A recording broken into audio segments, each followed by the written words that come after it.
felly ddechrau, llongyfarchiadau, sy'n deimlad yw ei ennill i fod yma? Dwi'n methu credu bod i wedi ennill, dwi'n mor hapus, ond mae profiad jyst o bod yma heddi wedi bod yn wych. Dwi'n really joio. Ffantastig. O'n i'n deall taw, athrawes i ti wrth gwrs.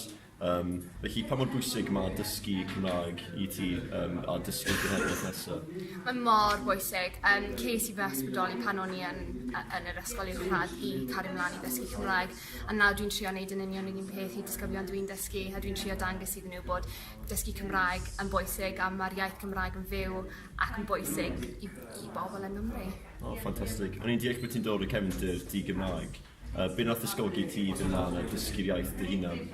Wel, ers ewd i'n ifanc hoffwn fod yn athrawes Cymraeg, felly o'n i'n meddwl, os dwi'n moyn fod yn athrawes canradd uwchradd, rhaid i fi siarad bach o Cymraeg, achos mae o'n bwysig a mae pawb yn siarad fe nawr yn ysgolion. So pan o'n i yn yr ysgol uwchradd, penderfynu i just cario ymlaen, ces i fy ysbrydoli, roedd yr athrawon yn yr ysgol uwchradd yn wych.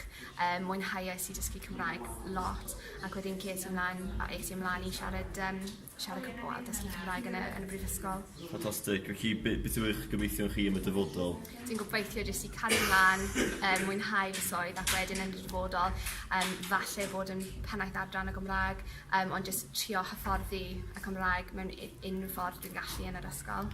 Ffantastig. A jyst un peth arall i gloi. Siwt oedd y gystadleuaeth i hunan, o'n i'n deall bod chi'n cael pob fath o bethau, gwersi ukulele. Oedd e'n just mor hwyl. Dwi wedi cael diwrnod hyfryd a dwi wedi cwrdd â bobl mor lyflu.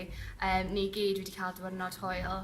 Ni wedi cael profiadau hollol wahanol fel cynadledd i'r wasg, gwersi ukulele, nes ddim chwarae ukulele o'r blaen. Ond mae diwrnod wedi bod yn brysur ond anhygoel.